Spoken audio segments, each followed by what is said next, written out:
देशपांडे यांची पत्रकार परिषद सुरू आहे, तर दुसरीकडे आपण पाहतोय अंजली दमानिया कांदिवलीमध्ये दाखल झालेल्या आहेत। गृहराज्यमंत्री यांच्या नावे असलेलं हे बार प्रकरण आणि अंजली दमानिया आक्रमक पाहायला मिळतात। घटनास्थळी दाखल झालेले आहेत। संपूर्ण या ठिकाणाची आता त्या पाहणी करतात, विचारपूस करत आहेत। आत्ताची आपण ही लोकशाही मराठीवरती एक्सक्लुझिव्ह दृश्य पाहतोय। अंजली दमानिया या आता कांदिवलीमध्ये दाखल झालेल्या आहेत।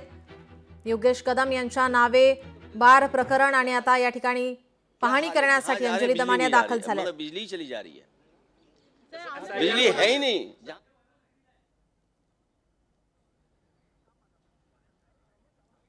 अंजली दमानिया यांच्याकडून या ठिकाणी विचारपूस केली जाते, पाहणी केली जात आहे। थोड्याच वेळात आता ते माध्यमांसोबत संवाद साधतील।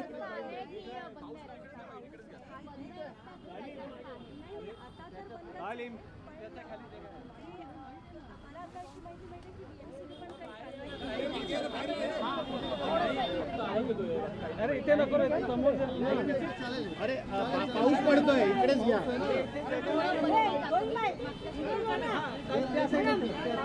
पाऊस आहे थांबा जरा। चला हे छत्री बंद कर।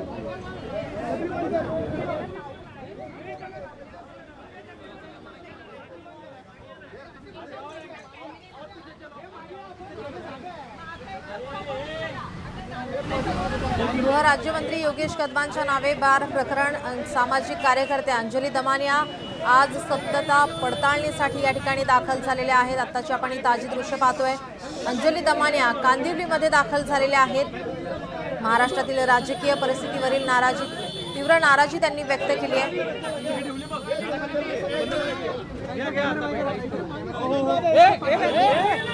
योगेश कदम यांच्या सावली डान्स बार प्रकरणाचा उल्लेख करण्यात आला। त्यानंतर अंजली दमानिया या ठिकाणी घटनास्थळी दाखल झालेल्या आहेत। या ठिकाणीची पाहणी त्यांनी केलेली आहे, विचारपूस त्या करतायत आजूबाजूच्या दुकानांमध्ये।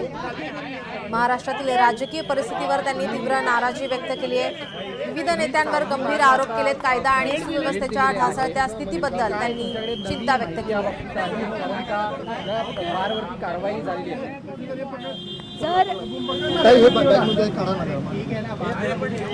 महाराष्ट्राचे गृह राज्यमंत्री यांचा जर डान्स बार असला आणि तो सुद्धा परवाना त्यांच्या आईच्या नावाने आहे, असं असताना त्याची सगळी माहिती घेण्यासाठी आज मी इथे आले।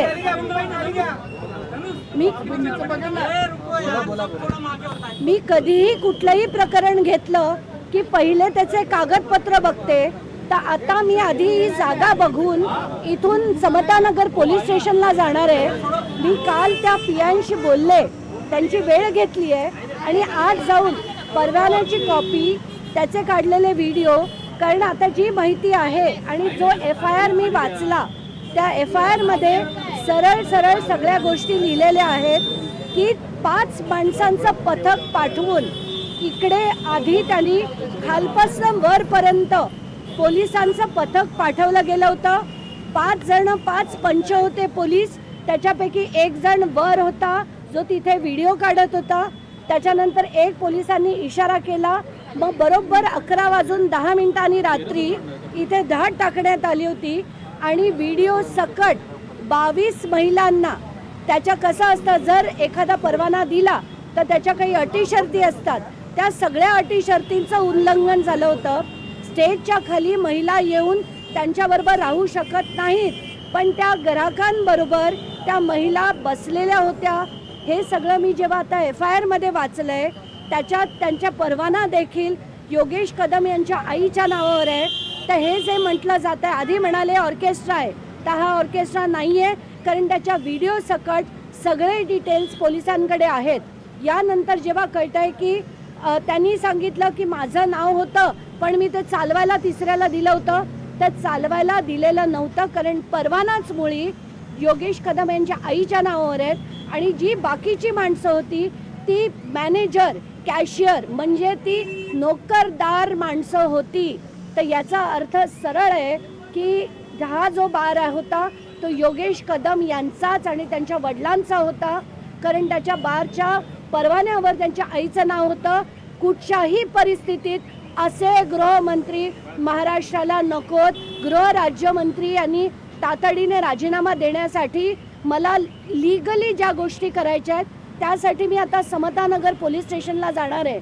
तिथून ओरिजिनल FIR ची कॉपी, परवान्याची कॉपी मला जर त्यांनी दाखवलं तर तो जो व्हिडिओ आहे हा आता आपण बघतो इथे बोर्ड हा झाकलेला आहे, तर हे झाकण्याआधीच आहे तिथे बोर्ड काय होते या सगळ्या गोष्टींचे पिक्चर्स जर त्यांनी दिले तर ते मी घेणार आहे. कारण मला जर कायदेशीर कारवाई करायची असेल तर त्यासाठी मला या सगळ्या गोष्टी लागणार आहेत. म्हणूनच मी आता इथे स्वतः आलेली आहे. सातत्याने त्यांच्याकडनं असं सांगितलं यांच्याकडे हे सगळे पुरावे आहेत आणि आज ते मुख्यमंत्री जर त्यांना भेटले तर त्यांच्या पुढे हे सगळे पुरावे व्हिडिओ सकट FIR कॉपी सकट सगळे पुरावे जे आहेत ते मुख्यमंत्र्यांना देणार आहेत. आणि त्यांनीही सेम मागणी केलेली आहे की गृहराज्यमंत्र्यांनी ताबडतोब राजीनामा द्यावा. तुम्हाला वाटतं का की अनिल परबांना जसं 3-4 दिवसामध्ये सगळ्या गोष्टी मिळाल्या तशा तुम्हाला सहज मिळतील? नाही, आता पोलिसांशी मी जेव्हा काल बोलले तेव्हा त्यांनी मला सांगितलं की आम्हाला काहीच प्रॉब्लेम नाही द्यायला.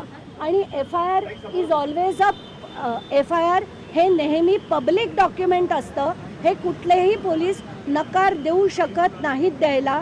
त्यामुळे परवान्याची कॉपी आणि FIR ची कॉपी ही पोलिसांना मला द्यावीच लागेल. आणि अनिल परबांनी त्यांचं काम केलं असेल, ते अमुक एका पक्षाचे आहेत, त्यांनी त्यांचा लढा द्यावा. मी कधीही कुठल्याही राजकीय लोकांशी बोलत नाही. मी कोणाशीही त्या अनिल परब काय किंवा कोणीही काय कोणाशीही बोललेलं नाही आहेत. मला जो योग्य लढा वाटतो की माझ्या राज्याचे गृहराज्यमंत्री हे जर डान्स बार चालवत असतील तर अतिशय दुर्दैवी आहे. आणि मुद्दाम पुन्हा एकदा सांगते की असाच एक डान्स बार बीडला होता, म्हणून मी त्यांची भेट घ्यायला त्यांना मी सगळे त्याचे व्हिडिओ पाठवले होते. त्यांची भेट घ्यायला मी थेट मंत्रालयात गेले होते. आपल्यापैकी अनेक पत्रकार तिथे देखील असतील. तर त्याच्या डान्स बार बंद होण्यासाठी मी त्यांना भेटायला गेले होते. तेव्हा मला माहीत नव्हतं, कारण त्यांनी तेव्हा त्याच्यावर कुठलीही कारवाई केली नव्हती. मला कळलं नाही की योगेश कदमांनी ती कारवाई का केली नाही. तेच व्हिडिओ मी तेव्हा मुख्यमंत्र्यांकडे पाठवले. त्या दिवशी त्या डान्स बारवर रेड होऊन तिथे कारवाई झाली होती. पण आज मला आता उलगडा होतोय, जर त्यांचा स्वतःचा डान्स बार असेल तर ते दुसऱ्या डान्स बारवर कारवाई कशासाठी करतील? सातत्यानं असं म्हटलं जात आहे की या ठिकाणी ऑर्केस्ट्रा चालायचा, मात्र 22 बार मला त्या दिवशी कारवाईच्या दिवशी ताब्यात घेण्यात आलं होतं. तर ऑर्केस्ट्रा जर असेल तर त्याच्या काही नियम असतात. त्याच्यात जे स्टेजवर असतात त्या स्टेजवरनं ते लोक खाली येऊ शकत नाहीत. दुसरा मुद्दा, त्याच्यात कुठल्याही प्रकारचं नृत्य करता येत नाही. आणि तिसरा मुद्दा की त्याच्यात 5च्या वर कलाकार असू शकत नाहीत. इथे 22 बायका ह्या तिथे होत्या, नृत्य करत होत्या, त्या लोकांच्या बरोबर होत्या, असं सगळं त्या FIR मध्ये नमूद आहे. त्याचे व्हिडिओ देखील जर पोलिसांकडे असले तर याचा अर्थ स्पष्ट आहे की कुठलाही नियम इथे लागू होत नव्हता. कारण गृहराज्यमंत्र्यांच्याच जर डान्स बार असेल त्याला नियम लागू होत नाहीत. नियम आणि कायदे फक्त आपल्या सामान्य जनतेसाठीच असतात. रामदास कदमांनी सातत्यानं असं म्हटलंय की हा बार शेट्टी नावच्या व्यक्तीला चालवायला दिला होता, तशा पद्धतीचे ॲग्रीमेंट होते, त्यामुळे हा सगळा प्रकार घडलेला आहे. त्याला शेट्टी नावचा व्यक्ती जबाबदार आहे. कुठलाही जर आता इतक्या जबाबदार मंत्र्याकडनं नक्कीच ही अपेक्षा असते की जर परवाना त्यांच्या आईच्या नावावर होता तर तो परवाना बदलून घेणं गरजेचं होतं. तसं त्यांनी केलेलं नाही. आणि मग तुम्ही मला सांगा, जर कारवाई झाल्यानंतर हा बंद करण्यात आलाय, BMCने देखील याच्यावर कारवाई केली असं मी ऐकतेय, तर आता ह्या सगळ्या गोष्टींचे डिटेल्स मी काढून घेणार आहे. आणि जर त्यांनी काही चुकीचं केलं नव्हतं तर मग आज ही बंद करण्याची पाळी का आली, हा बोर्ड झाकण्याची पाळी का आली त्यांना, तर याच्यावरनं सगळ्या म्हणजे जर पोलिसांकडे आता ते व्हिडिओ असतील तर मला वाटतं की अशा सगळ्या गोष्टी बोलणं हे दादांत खोटं आहे, याच्यात काहीच दुसरी शंका नाही.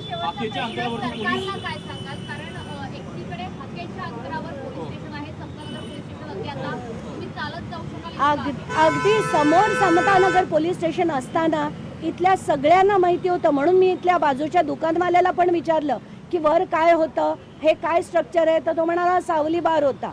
आणि तिथे नाच चालायचा का नाही, तर हसून त्या बिचाऱ्याला काय बोलावं सुचलं नाही. कारण प्रत्येकाला जीवाची भीती आहे, सगळ्यांना माहिती आहे गृहराज्यमंत्री आहेत, आम्हाला त्रास व्हायला नको. पण तो म्हणाला आता मी कसं बोलू, माझं तर दुकान आहे इकडे, एवढंच म्हणून त्यांनी सोडलं. याच्यावरनं कळतंय आपल्याला की हा डान्स बार होता आणि त्याच्यात शंकाच नाही आहे.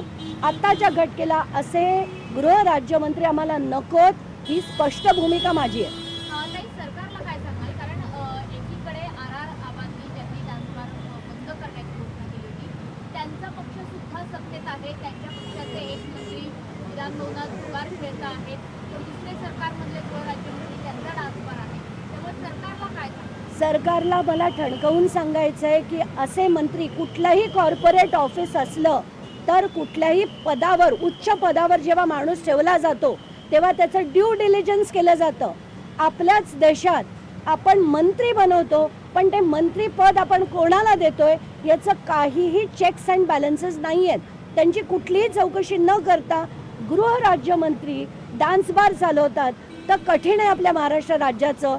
यांच्या सगळ्या जेवढे मंत्री आहेत त्यांच्याकडनं खरं तर ॲफिडेव्हिट घ्यायला हवं की तुमचे काय काय उद्योग आहेत हे मुख्यमंत्र्यांनी आत्ताच्या तरी घटकेला सगळ्यांकडनं लिहून घेणं गरजेचं आहे.